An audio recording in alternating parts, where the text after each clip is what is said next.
भगवान श्री कृष्ण की जन्मस्थली है मथुरा और मथुरा जाने वाले जितने भी श्रद्धालु हैं वो जिन प्रमुख मंदिरों में जाते हैं उन प्रमुख मंदिरों में एक मंदिर है बांके बिहारी का मंदिर। बांके बिहारी का मंदिर आज चर्चा में इसलिए है क्योंकि इस मंदिर को लेकर के एक विवाद है जो सुप्रीम कोर्ट में चल रहा है। क्या ये विवाद है और सुप्रीम कोर्ट ने क्या टिप्पणी की है, ये दोनों बताएंगे। शुरुआत करते हैं इस मंदिर के इतिहास की। तो मंदिर बांके बिहारी का है और ये मंदिर एक निजी मंदिर माना जाता है। कहा यह जाता है कि गोस्वामी समाज के लोगों का ये निजी मंदिर है जिसमें बांके बिहारी रहते हैं।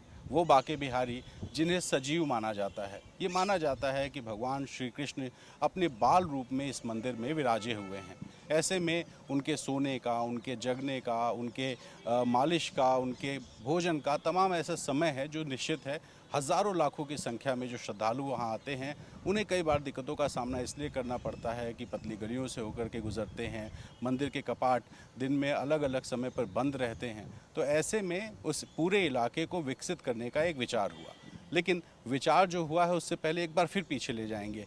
इस मंदिर को चलाने का जिम्मा जिस गोस्वामी समाज को मिला था उसका दावा ये है कि साल 1938 में जब देश आज़ाद नहीं हुआ था तब कोर्ट से डिक्री लेकर के एक कमेटी बनाई गई थी जिस कमेटी का नाम था ठाकुर श्री बांके बिहारी जी महाराज प्रबंध कमेटी। ये कमेटी ही इस पूरे मंदिर का संचालन करती थी। आज़ादी के पहले जब ये डीड हुई तब मथुरा के जो मुंशिफ हुआ करते थे उस मुंशिफ की निगरानी में ये कमेटी उस मंदिर का प्रबंधन करती थी। देश आज़ाद हुआ तो मुंशिफ का जो पद है वो सिविल जज जूनियर डिवीज़न हो गया और मथुरा में जो सिविल जज जूनियर डिवीज़न है वही इस प्रबंध कमेटी की निगरानी किया करते थे। अब ये जो कमेटी है इस कमेटी में 3 पक्ष हुआ करते थे। एक पक्ष था जो शयन आरती का पक्ष था, वो गोस्वामी समाज के लोग जो शयन आरती से जुड़े हुए थे, मंदिर का संचालन उनके पास भी था। इसके अलावा राजभोग और एक और, तो 3 इस तरह से जो पक्ष हैं वो पक्ष इस मंदिर कमेटी में हुआ करते थे। इस कमेटी में कुल 7 लोग होते थे जिसमें जो अलग अलग 2 पक्ष हैं उनसे 2-2 प्रतिनिधि यानी कि कुल 4 और 3 बाहरी लोगों को सदस्य के तौर पर इस कमेटी में रखा जाता था। 7 लोगों की ये कमेटी सिविल जज जूनियर डिवीज़न की निगरानी में काम करती थी। जो भी पैसे आते थे वो पैसों का लेन देन कैसे होगा तो उसके लिए भी प्रबंध ये था कि जो कमेटी के लोग हैं उनके हस्ताक्षर होंगे और सिविल जज जूनियर डिवीज़न जो उसकी स्क्रूटनी करने के बाद जब अनुमति देंगे तभी पैसे निकल सकते हैं। ये प्रक्रिया साल दर साल चलती रही।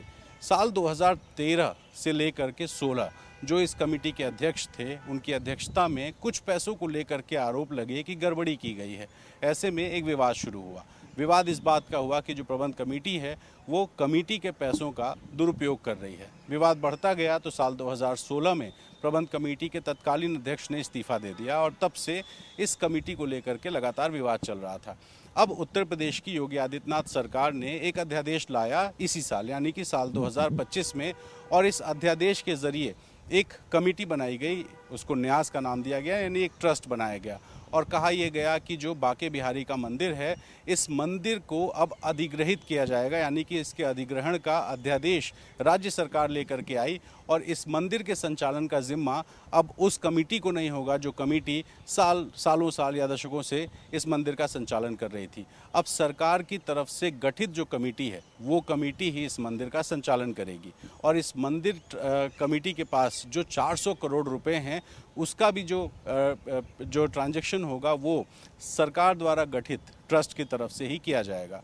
अब बांके बिहारी मंदिर ट्रस्ट की मंदिर जो कमेटी जो है वो इस मामले को गलत मानती है और इसको लेकर के वो सुप्रीम कोर्ट पहुंच गई और सुप्रीम कोर्ट जाकर के जो प्रबंध कमेटी है उसने कहा कि साहब ये संवैधानिक तौर पर गलत है कि किसी का भी निजी मंदिर जिसकी निगरानी एक कमेटी किया करती थी उसको सरकार अधिग्रहित कर ले और इसको लेकर के सुप्रीम कोर्ट में जो पिटीशन थी उस पर आज सुनवाई हुई। जस्टिस सूर्यकांत जो हैं वो इस पूरे मामले को सुन रहे हैं और जो ठाकुर श्री बांके बिहारी जी का प्रबंध कमेटी है उस कमेटी की तरफ से वकालत कर रहे हैं जाने माने वकील कांग्रेस के नेता राज्यसभा सांसद कपिल सिब्बल।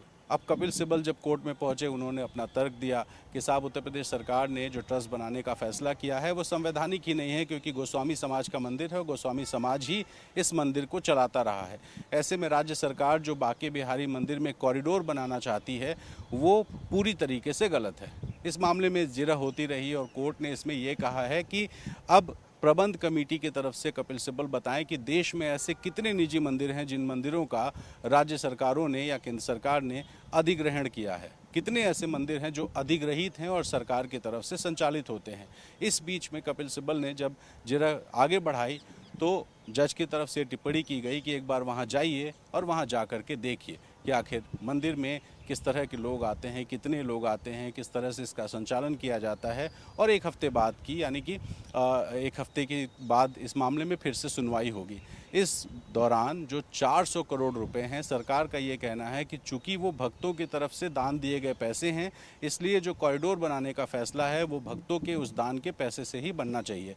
कॉरिडोर बनाने के लिए जो सबसे बड़ा खर्चा है वो अधिग्रहण का है, यानी कि मंदिर के अगल बगल जितने भी मकान या ज़मीनें हैं उनको जब अधिग्रहित किया जाएगा तो मुआवजे के तौर पर वहाँ रहने वाले लोगों को या व्यवसाय करने वाले लोगों को जो मुआवजा दिया जाएगा उसकी राशि इसी 400 करोड़ रुपए से जाएगी। और मंदिर कमेटी जो अब तक संचालित कर रही थी उस कमेटी का ये कहना है कि ये पूरी तरीके से गलत है, क्योंकि मंदिर कमेटी की तरफ से किसी भी तरह से पैसे का दुरुपयोग नहीं किया गया है, क्योंकि जो सिविल जज जूनियर डिवीज़न हैं उनकी स्क्रूटनी के बाद ही पैसों का विड्रॉल होता था। ऐसे में ये मामला फिलहाल सुप्रीम कोर्ट में है और सुप्रीम कोर्ट को ये तय करना है कि राज्य सरकार की तरफ से जो गठित ट्रस्ट है वो ट्रस्ट ही मंदिर का संचालन करेगा या फिर सुप्रीम कोर्ट राज्य सरकार के फैसले को खारिज करता है।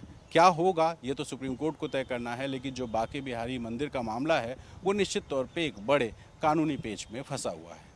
लखनऊ से कैमरा पर्सन राज गुप्ता के साथ रणवीर, NDTV इंडिया।